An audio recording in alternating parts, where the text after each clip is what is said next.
Olá, você vai ver no Jornal de hoje. Terminal do quilômetro 21 entra em nova fase de operação a partir do dia 25, com linhas para a Lapa e o metrô Butantã. 360 milhões de crianças vivem em áreas de conflito pelo mundo. É o que aponta a pesquisa da ONG Save the Children. O relatório alerta que esses números nunca foram tão altos. Desde o início dos anos 90, a população de menores de 18 anos que cresce em meio a guerras e destruição aumentou 75%. Em busca de uma vaga de emprego? Então conheça os cursos gratuitos oferecidos pelo Ministério do Trabalho. São cursos como inglês, informática, recursos humanos, língua portuguesa. Ao todo, são 21 cursos gratuitos e de curta duração. Para muitos, uma oportunidade a mais para quem precisa voltar ao mercado de trabalho. É agora no Câmara Notícias.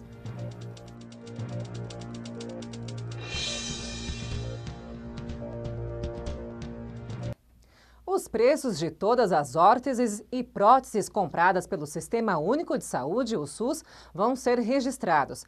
A partir desse documento, o governo espera reduzir a diferença dos preços pagos por esses produtos em todo o país. Órteses e próteses são equipamentos que ajudam a ampliar a funcionalidade, a mobilidade, a independência e a inclusão social de pessoas com algum tipo de deficiência. Elas melhoram a qualidade de vida, aumentando a autonomia. Muitos desses equipamentos, como aparelhos auditivos, cadeira de rodas, muletas, implantes dentários, marca-passos e próteses de membros inferiores e superiores, são oferecidos pelo Sistema Único de Saúde sem custos para os pacientes. Hoje, a diferença de preços para aquisição de próteses e órteses em diferentes regiões do país chega a 990%. Para evitar fraudes e valores tão diferentes, a partir de agora, o país passa a ter uma referência nacional no valor desses produtos. O objetivo do Ministério, ao publicar essas atas de registro de preço, é balizar o mercado. O gestor do hospital, o gestor municipal, ele pode comprar o medicamento aderindo a essa ata, utilizando esta ata do Ministério como sua licitação para a exigência legal e adquirir aquele produto por aquele preço. Em 2017, mais de 2 milhões de órteses e próteses foram usadas em procedimentos cirúrgicos no SUS, com investimentos de mais de R$1 bilhão do governo federal. Por ano, o mercado nacional desses equipamentos médicos movimenta cerca de 4 bilhões de reais. Desde 2015, o Ministério da Saúde intensificou o monitoramento para coibir fraudes no uso das órteses e próteses. A nova medida anunciada agora agiliza a compra desses equipamentos e reduz custos para o Sistema Único de Saúde. Certamente economizaremos no SUS como um todo alguns bilhões de reais. Até o final de março, espero estar oferecendo ao Brasil esses preços de referência. O setor portuário brasileiro registrou um crescimento de 8,3% no ano passado em relação a 2016. De acordo com o relatório da Agência Nacional de Transportes Aquaviários, ANTAQ, o setor portuário brasileiro movimentou mais de 1 bilhão de toneladas. Entre as cargas que tiveram maior movimentação no ano passado estão o minério de ferro, grãos, contêineres e petróleo e derivados. O minério de ferro ainda é a carga mais movimentada nos portos do país. O porto da Ponta da Madeira da Companhia Vale é o primeiro no ranking entre os portos privados. É de lá que saiu quase metade de todo o minério de ferro que é exportado para a China e outros países. Outro grande destaque foi no setor de grãos. Houve um crescimento de quase 72% na movimentação de milho e 31,5% no de soja. No Porto do Itaqui, no Maranhão, primeiro do Norte e Nordeste nesse tipo de carga, foram movimentados mais de 8 milhões de toneladas no ano passado e é um exemplo de crescimento no setor público. Os postos públicos têm ganhado destaque, têm se modernizado, têm dado bons resultados, como é o Porto do Itaqui, os postos também da região. E para nós isso é motivo de muito orgulho. Uma empresa pública eficiente que dá bons resultados e ajuda o Brasil a crescer. De acordo com o relatório, os portos privados respondem pelo maior movimento do setor, 66%, registrando um crescimento de 9,3%, enquanto os portos públicos registraram um crescimento de 6,3%. No próximo dia 25, começa a primeira fase do plano de reorganização das linhas metropolitanas de ônibus gerenciadas pela EMTU na região oeste da Grande São Paulo. Essa reestruturação será concentrada no terminal metropolitano Luiz Bortoloso, que fica no quilômetro 21 e que faz parte do futuro corredor Itapevi-Osasco. Também serão criadas 2 novas linhas com origem no terminal, com destinos ao metrô Butantã e o bairro da Lapa. Elas terão integração tarifária com as cidades da região. Além disso, 8 linhas com destino a São Paulo passam a ter ponto final na Vila Iara e serão integradas ao terminal do quilômetro 21 por esses novos itinerários. Os detalhes da reestruturação e a relação de linhas que passam a operar no terminal podem ser conferidos na página da EMTU na internet. 15 de fevereiro foi o Dia Internacional da Luta contra o Câncer na Infância. E dados do Instituto Nacional de Câncer, o INCA, mostram que os tumores são a primeira causa de morte por doença entre crianças e jovens de 1 a 19 anos. Só em 2018, mais de 12 mil novos casos devem ser diagnosticados no Brasil. Ainda assim, as chances de cura do câncer em crianças e adolescentes são de até 80%. E para isso, o diagnóstico precoce é fundamental. Quando Viviane procurou um pediatra para tratar um inchaço na barriga do filho, Vitor, ela não imaginava o que viria a seguir. Após uma bateria de exames, ele foi diagnosticado com leucemia linfóide aguda. Foi como caiu um meteoro na nossa cabeça, né? Perdemos o chão completamente, porque ninguém espera receber uma notícia dessa. E nós ficamos totalmente desorientados, entramos num universo totalmente desconhecido, linguajar desconhecido, tratamentos desconhecidos, nós estávamos assim aéreos, né? Com o diagnóstico, a família foi encaminhada para o tratamento pelo Sistema Único de Saúde, o SUS. Nesse momento, começou a batalha pela vida do Vitor. Há 8 meses, toda semana, ela e o marido levam Vitor a este hospital em Brasília para sessões de quimioterapia. Mesmo com a doença e com as sequelas do tratamento, o pequeno não se abateu e é cheio de energia. Hoje, Viviane já vê resultados no tratamento e acredita que a agilidade na identificação da doença contribuiu para a melhora do filho. Esse diagnóstico precoce, logo, né, feito no início da doença, fez com que nós começássemos o tratamento logo e, começando esse tratamento logo, as chances de cura sempre foi maior. Especialistas alertam sobre a necessidade dos pais levarem os filhos a consultas periódicas com o pediatra e informarem qualquer alteração no comportamento ou no corpo da criança, como perda de peso, anemia ou febre constante. Esses sintomas têm que ser analisados dentro de um contexto, porque se você fala de um sintoma isolado, ele assemelha-se muito aos sinais e sintomas das doenças comuns de infância, não é? Então a gente bate muito de capacitar o pediatra geral para fazer esse diagnóstico diferencial, né? Para auxiliar no combate à doença, o Ministério da Saúde e o Instituto Nacional de Câncer, o INCA, lançaram o primeiro protocolo de diagnóstico precoce do câncer pediátrico. O objetivo é auxiliar profissionais da saúde a conduzir casos suspeitos e confirmados dentro de uma linha de cuidado, que vai desde a atenção básica até a assistência de alta complexidade. Além disso, o Sistema Único de Saúde oferece exames e tratamento de combate à doença. Neste hospital, em Brasília, o acompanhamento multidisciplinar é oferecido não só para a criança, mas também para a família. Viviane conta que o atendimento deu novas esperanças de cura ao filho. Tanto na área do tratamento quanto na área psicológica de toda a família, fomos bem assessorados, acompanhados. Depois da primeira quimioterapia, com 15 dias, a gente já viu toda a diferença, ele já desinchou a barriguinha, já ficou coradinho novamente, né? Aquilo que parecia não ter solução, de repente já começou a ficar mais claro para a gente, é evidente que a cura era certa.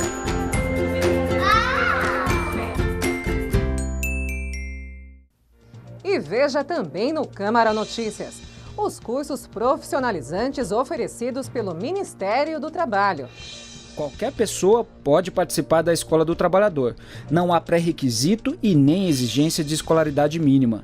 Ao acessar o portal, é possível escolher o curso, acessar o conteúdo das aulas, tudo de forma simples e interativa. 38 dias por ano é o que o brasileiro perde em média com o trânsito. A pesquisa revela ainda que 6 entre 10 motoristas deixariam o carro em casa se o transporte público fosse de mais qualidade. É depois do intervalo, não saia daí.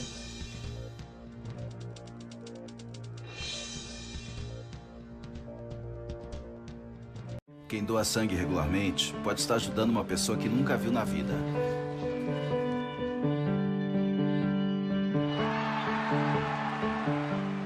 Ou alguém que acabou de começar a viver. Pode estar ajudando quem já passou por muita história. Ou alguém que ainda tem muitas histórias para contar. Pode estar ajudando quem está torcendo para realizar um sonho.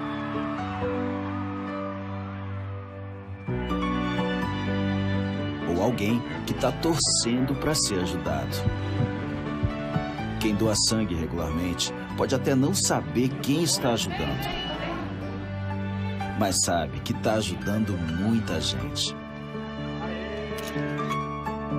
Ministério da Saúde, Governo Federal.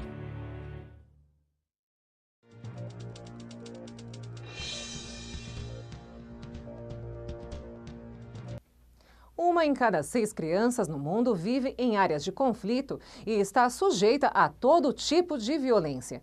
Um total de quase 360 milhões, de acordo com o relatório da organização Save the Children. O relatório alerta que esses números nunca foram tão altos. Desde o início dos anos 90, a população de menores de 18 anos que cresce em meio a guerras e destruição aumentou 75%. A diretora executiva da organização disse que a Síria, junto com o Afeganistão e Somália, lidera as estatísticas. Nesses países, a intensificação dos confrontos urbanos transformou casas, escolas e hospitais em verdadeiros campos de batalha. O risco das crianças sofrerem sequestro, abuso sexual e morte é ainda mais grave. Elas são usadas até em ataques suicidas. E como se não bastasse, as que conseguem sobreviver enfrentam sérios traumas psicológicos e sociais. A Save the Children também alerta que as crianças são bastante afetadas pelos deslocamentos que as guerras provocam. O problema principal é a falta de uma residência permanente. E afirma que os números do relatório podem ser ainda maiores, porque é muito difícil pesquisar dentro das zonas de conflito.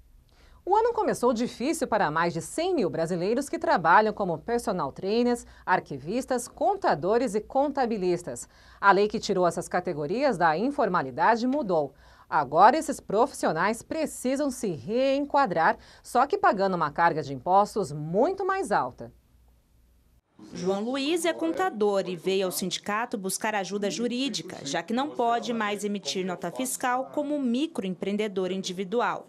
Ele gastava cerca de R$ 60 por mês com impostos. Agora vai passar a pagar quase R$ 300 pelo Simples. Fui pego de surpresa. A gente sabe que final de ano sempre desenquadra, mas se eu desenquadrar 31 de dezembro, quando que eu vou ser obrigado a pagar? 1º de janeiro ou vai ter mais um prazo? O sindicato é contra a mudança. Tem esse leque aí de opção tributária, vamos dizer, facilitada, quer dizer, você dá chance de crescimento do profissional.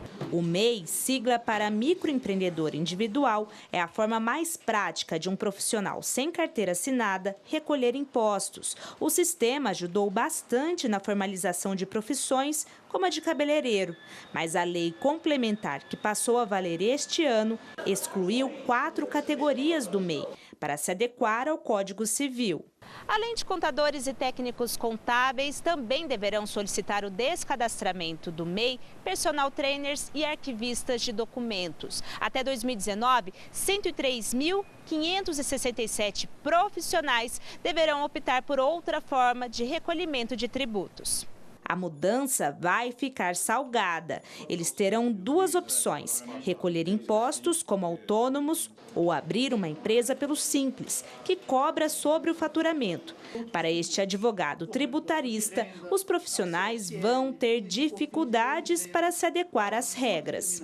Alguém, por exemplo, que antes recebia R$500, R$300 e que estava dentro do MEI, para ela vai ficar inviável entrar no Simples, contratar um contador para fazer toda a manutenção daquela escrituração. Então a tendência é de cair e existir a informalidade. Kifuri nos ajudou a fazer as contas.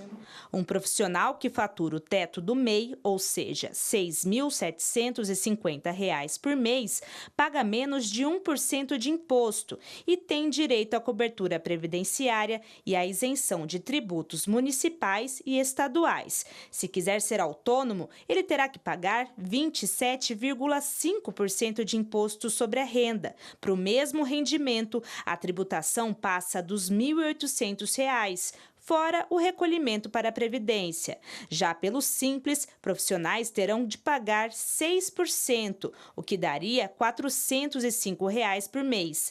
Além disso, deverá pagar a contribuição da Previdência e gastar com um contador. Ainda assim, essa é a melhor opção. O advogado alerta que quem optar pela informalidade pode ser multado se for pego pelo fisco. Se ele omite, se ele não informa aquilo, nós estamos diante de uma penalidade tributária, sem prejuízo das sanções criminais, que pode ensejar para ele uma responsabilidade de pagamento de multas extremamente elevada.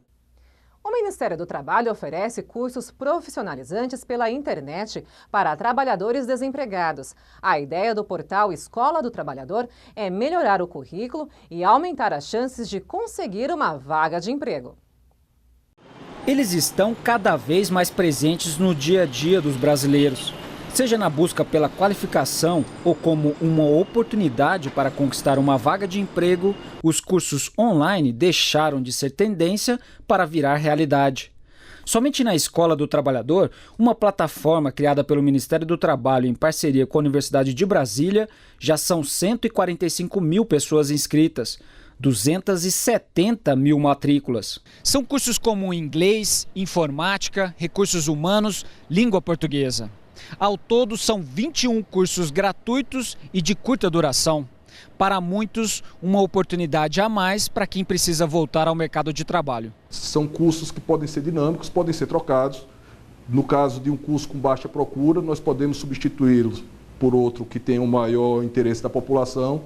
E esse comportamento do trabalhador está sendo analisado justamente para a construção de conhecimento, para a efetivação de construção de políticas públicas, para não só aumentar a empregabilidade do trabalhador, mas também para que ele se mantenha no mercado de trabalho e até possa disputar melhores posicionamentos. Somente neste mês já foram emitidos 28 mil certificados de conclusão. Qualquer pessoa pode participar da Escola do Trabalhador. Não há pré-requisito e nem exigência de escolaridade mínima. Ao acessar o portal, é possível escolher o curso, acessar o conteúdo das aulas, tudo de forma simples e interativa. Ao final, o estudante passa por avaliação antes de receber o certificado. Esses certificados são emitidos após uma série de atendimento a normas da Universidade de Brasília, que é a grande conteudista, quem é responsável pelos conteúdos que ali estão sendo oferecidos, a UNB, uma das 10 melhores universidades do Brasil. Nós pretendemos, no final de 3 anos, qualificar 6 milhões de trabalhadores. O brasileiro perde, em média, o equivalente a 38 dias por ano preso no trânsito. É tempo desperdiçado e um prejuízo à produtividade dos trabalhadores. Uma possível solução para isso? Investimento na melhoria do transporte público. Leonice é diarista e pega 2 ônibus para chegar ao trabalho. A jornada dela é ainda menor do que a da maioria dos brasileiros que vivem nas capitais. Segundo uma pesquisa feita pelo comércio, o tempo médio de deslocamento é de 2 horas e meia por dia, ou seja, 1 mês e 1 semana no trânsito a cada ano. É muito cansativo. A gente parece que passa mais a parte do tempo é dentro dos ônibus. A pesquisa revela ainda que 6 entre 10 motoristas deixariam o carro em casa se o transporte público fosse de mais qualidade. Mas a realidade é outra, como paradas de ônibus sem abrigo, com passageiros sob chuva ou sol. E ainda há reclamações sobre os horários do ônibus, a superlotação dos coletivos e também o preço da tarifa. Os ônibus vêm muito lotados, a gente paga passagem e vem em pé nos ônibus, que não tem como sentar, tem pouco ônibus para muito morador. Quem anda de carro defende o conforto e a comodidade como principais fatores de decisão. Ainda assim, apenas 2 entre 10 não trocariam o transporte privado pelo público. Se fosse melhor, com certeza eu usaria. Mudaria o carro pelo ônibus? Transporte público, sim. Este consultor diz que o poder público deve investir em mobilidade urbana para tornar o serviço mais atraente, com mais faixas exclusivas para ônibus, por exemplo. Por problemas ambientais, por problemas econômicos, vai ficando caro, vai ficando difícil, a gasolina subindo de preço, essas coisas todas criam um contexto muito favorável ao uso do transporte público. Agora ele precisa ser atraente. E veja a seguir os riscos de prejuízo para o consumidor com balanças fora do padrão. Essa aqui, por exemplo, está sobre uma superfície inclinada. O certo é assim, em cima de uma superfície plana, e o peso tem que marcar 0. E conheça um esporte que é febre em Fortaleza, o sandboard. Por aqui nada de ondas, é tudo na areia mesmo. A habilidade aqui é usar as técnicas do esporte, dominar a velocidade e conseguir fazer as manobras. Não perca, a gente volta já.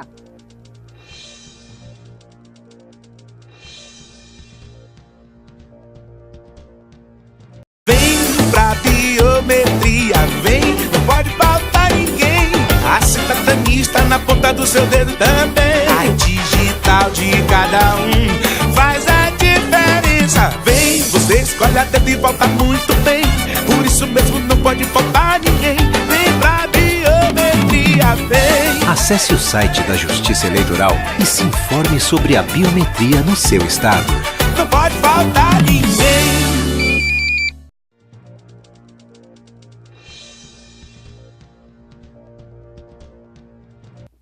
Algumas vezes não vale o quanto pesa e o consumidor pode sofrer prejuízos.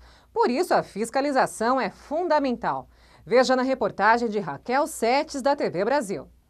Na hora de comprar produto por peso, muita gente não confere se a balança está funcionando corretamente. Confio, eu confio. Não deveria, mas confio.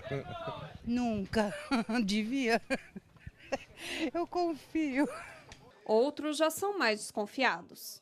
Dou uma conferida, assim, porque às vezes pode dar algum problema, né? Então eu confiro, sim. As balanças de hoje são mais difíceis de serem burladas. Elas têm que sair da fábrica já com o selo do Inmetro. Mas mesmo assim, não é raro ver equipamentos sendo usados de maneira incorreta. Essa aqui, por exemplo, está sobre uma superfície inclinada. O certo é assim, em cima de uma superfície plana. E o peso tem que marcar 0. O Alexandre é cuidadoso com o equipamento que usa. A gente coloca ela todo dia no nível, né? A bolinha fica bem no centrinho da marcação, ela zerou sem problemas. E todo ano tem... Todo ano a aferição, pagamos a taxa de R$100 e poucos, leva no Inmetro para fazer a aferição. Vale a pena. Vale a pena. Trabalhar certinho não tem igual. E ele está certo, o Instituto de Pesos e Medidas faz fiscalização constante. Balança reprovada tem que ir para conserto e depois passar por nova avaliação. E os equipamentos falsificados são apreendidos. No estado de São Paulo foram retiradas de circulação 1.165 balanças desde 2012. Essas duas balanças aqui são falsificadas e foram apreendidas pelo IPEM. E o pior é que muitas vezes o comerciante adquire um produto irregular como esses aqui sem nem saber. Por isso é sempre importante comprar equipamentos com nota fiscal brasileira, selo do Inmetro e desconfiar de preços muito baixos. Ele sempre tem que ter um peso padrão que ele confie, ok? E ele fazer. E também a comparação com outras balanças.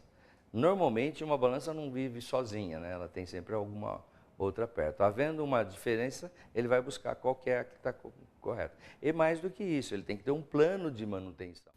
Vida corrida, planejamento e novas tecnologias têm ajudado quem deseja engravidar mais tarde. Mas é preciso levar em conta também questões ligadas à fertilidade, principalmente para quem está na faixa dos 40 anos. Viviane teve Gabriel aos 37 anos e Antonella aos 43. A gravidez após os 35 anos começa a ser mais difícil e a apresentar alguns riscos. Mas ela não tem dúvidas de que fez uma escolha acertada. Tu quer ter condição de ter uma casa, tu quer ter condição de ter de poder dar uma estrutura legal para eles, uma boa escola, curso de inglês, futebol, enfim, balé e tal.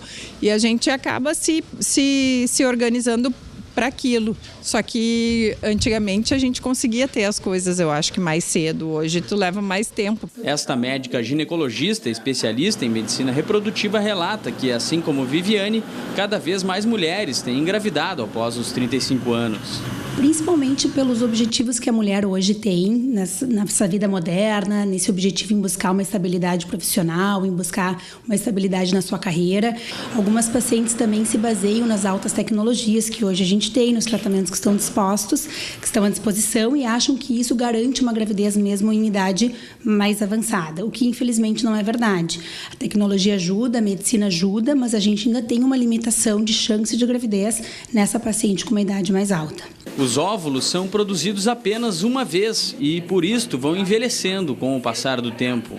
Então, o principal risco é a dificuldade de engravidar após determinada idade. A gente considera que a taxa máxima de fertilidade se dá até os 35 anos de idade e, com o passar dos anos e a diminuição da qualidade dos óvulos, a gente começa a ter uma diminuição nessa taxa. Viviane não precisou fazer nenhum tratamento para engravidar, mas não é sempre assim. Uma paciente entre 35 e 40 anos, desde que não exista nenhum outro problema reprodutivo, que ela não seja uma paciente infértil, a única dificuldade seja a idade, a gente pode começar com técnicas mais simples, como uma indução da ovulação, planejamento de relações sexuais, técnicas de baixa complexidade, como a inseminação artificial, mas numa paciente acima de 40 anos, 42, 43, em que a gente realmente não pode mais perder tempo, a fertilização in vitro acaba sendo indicada como uma forma de adquirir essa gravidez o quanto antes. Agora a gente convida você a conhecer melhor o sandboard, ou surf na areia. O esporte é uma sensação nas dunas de Sabianguara, em Fortaleza, e atrai adeptos de todas as idades. Prancha na mão, hoje é dia de surfar, só que tá faltando alguma coisa, não? Por aqui nada de ondas, é tudo na areia mesmo. A habilidade aqui é usar as técnicas do esporte, dominar a velocidade e conseguir fazer as manobras. O sandboard é uma mistura de surf, snowboard e skate. Foi criado na década de 80 para ser praticado quando as ondas não estão favoráveis. Mas em terras com várias dunas, como é o caso do Ceará, a atividade se popularizou. Aqui na Sabiaguaba, o sandboard é mais do que um lazer. Também é uma ferramenta para mudar realidades. O projeto Amigos das Dunas ensina o esporte para crianças da região de graça. O projeto surgiu como uma ideia dos moradores da área para aproveitar o melhor da região. Mas o que eles aprendem aqui vai muito além das técnicas do esporte. O sandboard para as crianças, ela é um lazer. Só que para a gente, teve alguém que nos ensinou que a gente também tem que lidar com o meio ambiente. E aqui eu passo para eles o que? Além da aula do sandboard, eu falo do meio ambiente, que ele tem que preservar a duna como se fosse sua casa. E o mais importante, que a duna em si não é duna, e sim um parque de proteção ambiental, que onde quem é os protetores é a gente. Os professores são verdadeiros campeões nacionais de sandboard. Assim como eles, também cresceram aqui. Eles dizem que essa é uma forma de repassar para os meninos tudo o que aprenderam. Quando eu aprendi, eu passava a tarde toda na duna, vendo os profissionais treinarem, e no final da tarde, o João Ferinha, que é o meu professor, me dava a prancha e falava: Cleilson, você pode dar uma descida, e se quebrar, você tem que pagar. Hoje não, hoje a gente faz as próprias pranchas deles, e se possível eu dou o meu material para eles treinarem. E como o lugar é um verdadeiro celeiro de campeões, o próximo pode ser o Moisés. Alcançar os lugares mais altos do pódio é o grande sonho do adolescente. Pretendo seguir em frente, ser um profissional, treinar do lado deles, competir com eles, junto com meus amigos também.